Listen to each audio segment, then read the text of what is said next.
Hello YouTube, just want to let you know that my computer is fully working again. So if you all remember from before, it was having like boot issues and crap. And I'm gonna like show you what they did to fix it. Yeah, so this thing should work again. So I brought it to computer device here. I'll blur out the name tag there and yeah.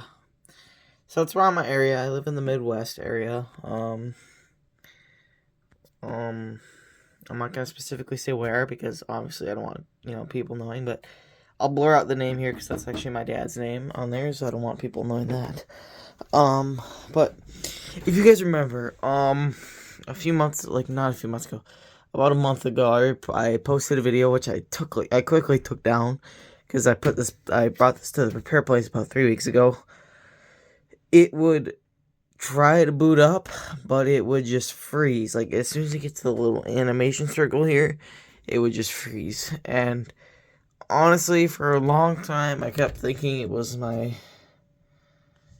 M.2 SSDs right there. Those turned out to be fine. The problem turned out to be my CPU.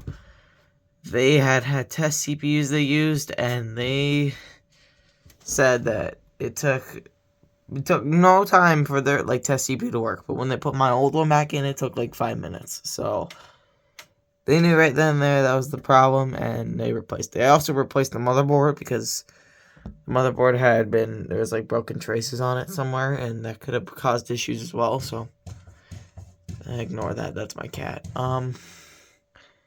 Yeah. Oh, for some reason too, that little Wi-Fi card right there. Oh my god, be right back. Anyways, yeah, that little card back. I gotta focus back on it.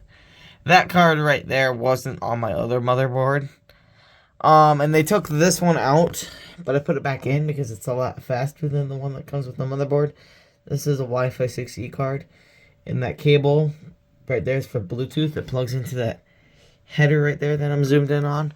So yeah, they went ahead and replaced the CPU and motherboard, and it came out to about $500. Pretty expensive. And also the old CPU that I've had in there was a Ryzen 7 5700. They pretty much put the same CPU in, except it's the 5700X one. It's an AM4 CPU. So it's an older CPU, but it does the job. It can boost up to like 4 gigahertz. Pretty good. It's pretty good for my PC. All right, now for a moment of truth, I'll show you guys the boot time. Ready? Or should I say the moment you've been waiting for? Also, I have Windows 10 on this device. I used to have Windows 11. You see, you didn't even show the circle. That's how fast it boots.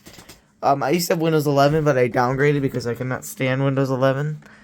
And as much as Microsoft has continued regular updates, I signed up for their extended security program for about another year. And even when that ends, I'm not upgrading. Because as long as you're careful, the antivirus should do the job. As long as you're careful and don't click on malicious websites or ads or anything like that, you should be fine. Yeah, that took like, what was it, 20 seconds? That really didn't take long. Compared to 5 minutes. Well, when I had this thing, I got it pre-built from Best Buy, which I most definitely regret. I should have just built my own, but I didn't really have much knowledge on computers at the time, so I didn't.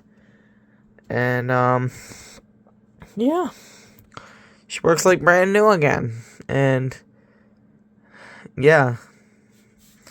Thanks for watching. Oh, by the way, for my other online friends that are curious about the drama about some certain person online, that will resume here soon when I have the time. I'm still working on installing stuff for this thing, so yeah, once I get the time to, I will upload. But for now, I'm still doing this. So I'll catch you later. Bye.